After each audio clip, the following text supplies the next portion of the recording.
Bonjour à toutes et à tous, c'est Logan. Aujourd'hui, on va parler du coup de psychologie masculine et psychologie féminine. Donc, un lien avec la sexologie. Oh, she's sweet but a psycho, a little bit psycho. At night she's screaming, I'm on my mind. Donc, qu'est-ce que la psychologie masculine et qu'est-ce que la psychologie féminine? Eh bien, ces deux psychologies, qu'on soit de sexe masculin ou féminin, on les a toutes. Alors, plus ou moins développées.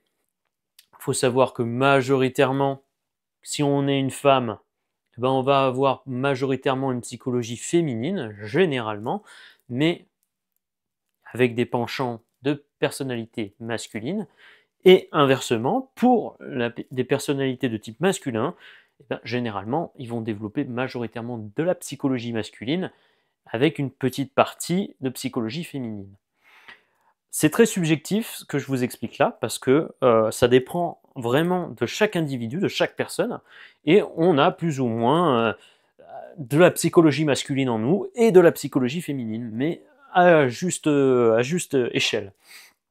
Alors, qu'est-ce que la psychologie masculine et qu'est-ce que la psychologie féminine?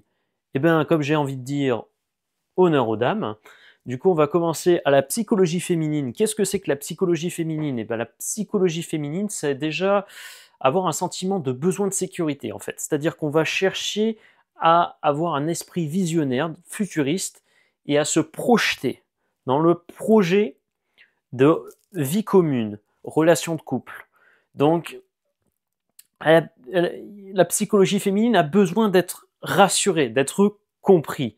Donc, il faut bien interpréter que les messages, la parole, la communication sont des choses essentielles qui basent une psychologie, du coup, féminine. Et au contraire, la psychologie masculine va être basée, à l'inverse, sur plus les actions, les choix, les actes, l'ego, la fierté. Et du coup, un petit peu le challenge, relever les défis, tout ça. Donc ça, c'est généralement de la psychologie masculine. Et comme je vous ai dit, la psychologie féminine est plus basée sur euh, l'analyse, la réflexion, quelque chose de plus visionnaire dans le futur, les projets, le besoin de sécurité. Donc ça, c'est vraiment, on va dire, le lien entre les deux. Mais il faut bien comprendre aussi que c'est pas parce qu'on est une femme qu'on va plus galérer qu'un homme. Parce que la psychologie masculine, généralement, elle est plus débrouillarde, ou elle va être plus dans le sens où on n'a pas besoin d'être avec quelqu'un d'autre pour se complaire. Mais au final, c'est se voiler un petit peu la face par son ego, on flatte son ego, et donc du coup, on vient cacher des émotions internes qui sont de la psychologie féminine, et donc derrière, il en découle un mal-être. Et au contraire, la psychologie féminine fait qu'on manque toujours de quelque chose, et ce manque vient à justement être plus supportable, et donc du coup à briser plus ou moins intérieurement, tant qu'on n'a pas eu ce comblement. C'est pour ça qu'on explique les différents inconvénients un petit peu des deux. Donc, il y a des avantages, il y a des inconvénients, hein, c'est comme tout. Donc, on va parler aussi d'équité des sexes. Et là, j'en viens à des mouvements qu'on considère comme féministes. Alors, ça, je ne comprends pas l'intérêt d'appeler ça du féminisme. Parce que si vous appelez ça du féminisme, expliquez-moi, bah, où est l'équité? Parce que vous parlez de féminisme, donc du coup vous parlez en faveur des femmes. Donc oui, effectivement, vous êtes en train de faire pencher la balance du côté des femmes, et pas du côté des hommes. Ni du côté... vous n'êtes pas au niveau de l'équité, ni au niveau des hommes, vous êtes plus en faveur des femmes. Donc au final, ça apaise pas les conflits. Au contraire, ça va les envenimer. Et j'en viens à ces mouvements qui disent féminisme. Arrêtez de dire ce mot-là, ça rend les gens fous et ça rend les gens un petit peu hystériques. Les femmes qui vont développer ce mouvement-là, appelez ça plutôt l'égalité, l'équité. Voilà, il n'y a pas le mot féminin dedans. N'appelez pas non plus macho, des trucs macho, des trucs... voilà, Si vous avez un lien avec le sexe, qu'elle soit masculine ou féminine, forcément, vous créez une inégalité dans la balance. Et donc, vous allez être plus en faveur des femmes ou plus en faveur des hommes. Là, actuellement, dans la société où on est, je pense honnêtement qu'on est quand même sur un pied à peu près équilibré, à peu près équitable. Alors, je dis pas au niveau des salaires, oui, il y a des inégalités encore là-dessus, mais je vous invite également à pencher un petit peu les points de rétrospection sur lesquels il y a de l'abus là-dessus. Je vous prends un exemple. J'étais en maintenance avec d'autres personnes en maintenance également. Et dans le lot, il y avait 2 femmes. Ces 2 femmes, également en maintenance, qui étaient également présentes, fallait démonter un moteur de tapis, bref, fallait démonter quelque chose de volumineux, quelque chose de lourd. Et forcément, il fallait un effort physique. Donc, elles se sont placées en tant que faibles, parce qu'elles se disent « Oui, mais nous, on est de faibles femmes, on ne peut pas porter quelque chose de lourd, c'est trop lourd pour nous, machin, bidule et tout. » Ok, j'entends. Donc dans ce cas-là, pourquoi vous cherchez l'équité en termes de salaire si derrière vous faites moins que ce que nous on fait? Oui, mais parce que vous avez plus de capacité. Oui, mais dans ce cas-là, arrêtez de chercher. Là, vous êtes en train de créer un déséquilibre. Parce que concrètement, l'équilibre, il est déjà plus ou moins présent. Alors, je dis pas, quand c'est des trucs où c'est du secrétariat, que vous soyez homme ou femme, ça change que dalle. Donc là, oui, équité des salaires, je dis pas le contraire. Ça devrait être logique. Ça devrait être systématique. Un homme devrait être payé autant qu'une femme. À ce niveau-là, je suis d'accord. Mais à un point de vue où on cherche des choses physiques, des choses qui sont soi-disant en faveur des hommes, et bien dans ce cas-là, soit vous dites effectivement une femme sait faire le même boulot qu'un homme, donc dans ce cas-là, on met le même salaire, la même équité, il n'y a plus de problème, il n'y a plus de conflit. Soit vous créez une inégalité, et là c'est ce qui est en train de se passer, on veut mettre l'égalité des salaires, sauf que derrière, elle en fera moins parce que elle peut pas porter des charges lourdes, elle peut pas porter ceci, elle peut pas porter cela. Donc c'est nous qui allons devoir nous casser le dos. Je suis désolé, mais là c'est pas équitable. Là vous êtes en train de créer encore plus de problèmes, plus de frustration. Donc vous voyez, ne cherchez pas compliqué. Et donc, il y a aussi un truc important, c'est que si vous cherchez l'équité, c'est que déjà vous considérez qu'il y a une inégalité. Mais vous voyez ce que vous voyez ce que vous donnez, mais vous voyez pas ce qu'on vous recevez. Et donc en fait, on en est aussi à la psychologie, le cerveau humain est conditionné aussi pour se satisfaire. Par exemple, aujourd'hui, je te donne ce stylo. Je vais vous donner un stylo chacun. Et puis un autre jour, je ne vais pas vous donner un stylo, je vais vous donner 2 stylos. Je vous donne 2 stylos. Le lendemain, je vous donne 3 stylos. Qu'est-ce qui se passe si un jour je lui dis, écoute, au lieu de te donner 3 stylos, je te donne 1 stylo. Qu'est-ce qui va se passer? Ouais, mais c'est pas normal, l'habitude tu m'en donnes 3, là tu m'en as donné qu'1. On se complaît à toujours à vouloir plus. Mais au final, vous avez gagné un stylo. Pourquoi vous vous plaignez?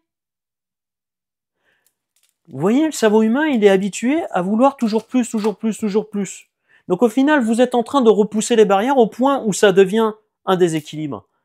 Donc, voilà, ces mouvements-là, je vous dis, honnêtement, toute franchise, je cherche pas les conflits, je cherche pas tout ça. Je vous dis juste, ayez le recul, ayez le réflexe de faire attention à ce que vous dites. Parce que, justement, ce que vous dites, ça peut aggraver les choses, au contraire de les améliorer. Donc bon, assez parlé de tout ça.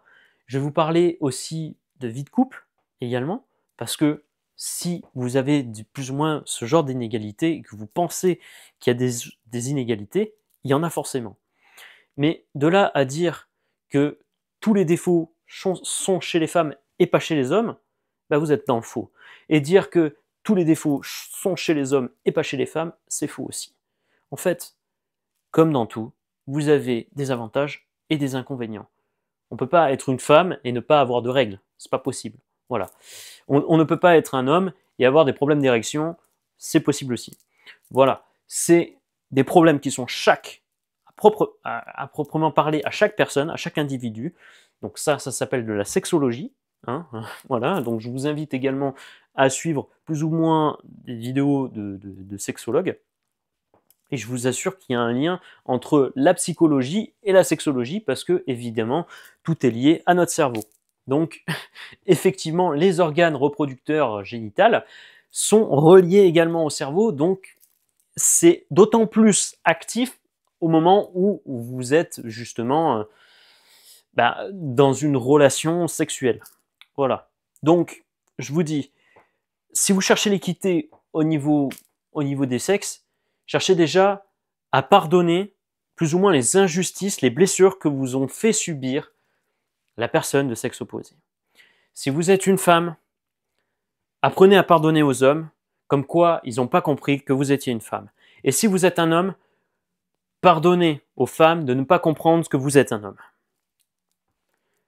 C'est très simple parce que il y en a beaucoup, des hommes qui souffrent et qui ne veulent pas le démontrer par leur ego, leur fierté, ne veulent pas démontrer qu'ils ont souffert, qu'ils ont été blessés. Et il y a des femmes qui vont tout simplement se dire « il ne me comprend pas, il n'est pas dans la réflexion, il n'est pas ouvert, donc ça ne sert à rien de communiquer » ou ce genre de choses. Pardonnez ces incompréhensions, pardonnez ces erreurs et surtout, chose essentielle, regardez ce que vous avez. Vous n'êtes pas dans une situation où c'était en 1940, ou voire bien plus grave. Donc là, il y a déjà eu un gros progrès là-dessus. De là à le continuer, c'est bien, mais à trop en faire, faites attention au retour de bâton. Il y a des hommes aussi qui disent par rapport justement aux relations actuelles de couple, qui ont ce sentiment d'impuissance par rapport aux femmes qui, elles, ont plus de majorité par rapport à des actions comme des sites de rencontres gratuits ou les boîtes de nuit gratuites offertes pour les entrées, enfin tout ça. Il y a beaucoup d'avantages à être une femme sur certains points de vue, mais il y a aussi beaucoup d'avantages à être un homme sur certains points de vue. Les femmes vont généralement critiquer les points négatifs à être une femme pour dire ouais voilà au final je me complais, j'aurais préféré être un homme pour ces conditions-là. Et les hommes vont faire exactement la même chose, j'aurais préféré être une femme pour ces conditions-là. Mais si vous faites le deuil de ça, de dire ok, j'en ai pris conscience, ok, j'accepte comme quoi j'ai des différences et j'accepte aussi de pardonner que les autres ont ce confort, parce qu'au détriment de ce confort, elles ont aussi cet inconfort-là que vous ne voyez pas, parce que vous êtes camouflé par ce que vous voulez obtenir. Et on veut toujours obtenir ce qui est positif et ne pas obtenir ce qui est négatif, sauf que c'est un package. C'est un package et vous êtes obligé de l'obtenir en entièreté. Donc voilà, c'est des choses essentielles auxquelles, déjà, si vous voulez une relation stable, que ce soit homme-femme, alors je parle d'hétérosexualité là, mais voilà, je respecte les choix de chacun, hein, vous faites ce que vous voulez. Si vous êtes homosexuel ou quoi, j'ai aucun problème avec ça. Je dis juste, là, par rapport à un cas, on va dire, classique, une hétérosexualité, c'est quand, évidemment, vous avez fait plus ou moins un pardon envers le sexe opposé, du coup. Si vous êtes en homosexualité, du coup, vous n'avez pas vous n'avez peut-être pas fait le deuil de ce truc-là. Donc au final, c'est aussi, c'est pas anormal. C'est pas une situation qui est anormale. Faut bien le comprendre. Chacun fait ses choix. Je préfère les hommes parce que je m'entends plus avec les hommes, donc du coup, je vais vers les hommes. Je m'entends plus avec les femmes, donc du coup, je vais me tourner plus vers les femmes. Que je sois de sexe masculin ou de féminin. Il n'y a aucun problème avec ça. Le truc, c'est qu'il faut comprendre, surtout, essentiellement, de ne pas critiquer les gens sur ces aspects-là. Et surtout pas de se dire, à ta place, j'aurais fait comme ceci. à ta place, j'aurais fait comme cela. Vous n'êtes pas à la place des autres. Et surtout, le plus gros, c'est que vous ne pouvez pas vous mettre à la place des autres. Parce que quand bien même vous êtes à la place des autres, est-ce que, à ce moment précis, avec cette émotion-là, aussi forte soit-elle, est-ce que vous aurez réagi comme ça, sous le coup de la panique, du stress et de l'anxiété? Vous voyez déjà, il y a beaucoup d'incohérences auxquelles vous n'avez pas le recul dessus. Vous n'avez pas l'expérience, vous n'avez pas l'apprentissage de tout ça. Donc voilà, je clôture cette vidéo là-dessus et je vous dis évidemment de prendre soin de vous et d'accepter évidemment l'équité entre les hommes et les femmes.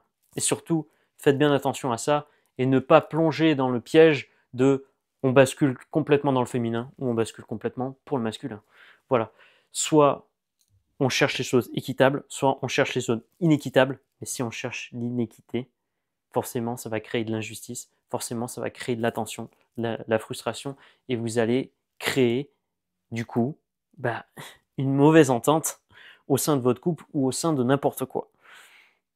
Que ce soit femme comme homme. Si vous éprouvez plus ou moins de la rancune vers cette personne, vers ce sexe-là, forcément, vous êtes discriminatoire en fait. Et de plus en plus, c'est triste, mais c'est la réalité. Bon, sur ce, je vous souhaite une bonne fin de journée et à bientôt.